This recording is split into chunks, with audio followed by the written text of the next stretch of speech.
스토킹으로 고소를 당해 막막한 분들을 위한 대응 가이드. 안녕하십니까? 32년 9개월 동안 검찰 수사관으로 근무하며 수많은 형사사건의 실체를 파헤쳐온 형사 전문 법무사 이병창입니다.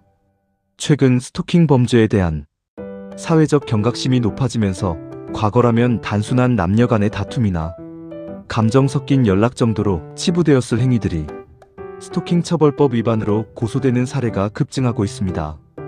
특히 억울하게 고소를 당해 수사기관의 연락을 받은 분들은 당혹감과 공포심에 휩싸여 초동 대응해서 치명적인 실수를 범하곤 합니다. 오늘은 실무적인 관점에서 스토킹 혐의를 벗기 위해 반드시 알아야 할 핵심 전략을 분석해드리겠습니다. 1. 사건 브리핑. 스토킹 처벌법이 규정하는 스토킹 행위는 단순히 상대방을 따라다니는 것에 국한되지 않습니다. 전화, 문자, 이메일, 카카오톡 메시지 전송은 물론 제3자를 통해 메시지를 전달하거나 상대방의 주거지 인근에 물건을 두는 행위까지 광범위하게 포함됩니다. 하지만 이러한 행위가 모두 형사처벌 대상인 스토킹 범죄가 되는 것은 아닙니다. 실무적으로 가장 중요한 성립 요건은 세 가지입니다. 첫째, 상대방의 의사에 반해야 하며, 둘째, 정당한 이유가 없어야 하고, 셋째, 이러한 행위가 지속적이거나 반복적이어야 합니다. 또한 이로 인해 상대방이 불안감이나 공포심을 느꼈다는 점이 객관적으로 증명되어야 합니다. 많은 고소인이 단발적인 연락이나 정당한 채권 행사를 스토킹으로 고소하지만 법리적 요건을 하나씩 뜯어보면 방어할 수 있는 지점이 명확히 존재합니다. 2. 검찰 수사관의 시선. 32년이 넘는 시간 동안 검찰의 수사 현장에서 목격한 바로는 수사관들은 피의자의 미안함이나 억울함 같은 감정 호소에는 큰 무게를 두지 않습니다. 대신 수사 기록에 남는 객관적 지표에 집중합니다. 특히 주목하는 부분은 연락의 목적과 맥락입니다. 피의자가 연락을 취했을 당시 고소인과의 관계가 완전히 단절된 상태였는지, 아니면 고소인 역시 피의자의 연락에 응답하며 대화를 이어갔는지를 면밀히 살핍니다. 만약 고소인이 표면적으로는 거절 의사를 밝히면서도 내심 피의자를 자극하거나 대화를 유도한 정황이 있다면 이는 피의자에게 정당한 이유가 있었다는 강력한 방어 논거가 됩니다. 또한 디지털 포렌식을 통해 확보된 메시지 전송 시간대와 빈도를 분석하여 그것이 사회상규상 도저히 용납될 수 없는 수준이 괴롭힘이었는지를 판단하게 됩니다. 3. 실무 통찰. 경찰 조사에서 혐의 없음 처분을 이끌어내기 위해서는 사건의 맥락을 완벽하게 재구성한 의견서 제출이 필수적입니다. 우선 고소인이 제출한 자료가 편집된 진실은 아닌지 의심해야 합니다. 고소인은 대개 자신이 겁을 먹은 부분이나 피의자가 집요하게 군 부분만 발췌하여 제출합니다. 따라서 피의자는 사건 전후의 전체 대화 내역을 복원하여 연락이 오갈 수밖에 없었던 배경을 설명해야 합니다. 예를 들어 헤어진 연인 사이에서 남겨진 짐을 정리하거나 금전적 문제를 해결하기 위한 연락이었다면 이는 정당한 이유가 있는 행위로 간주될 가능성이 큽니다.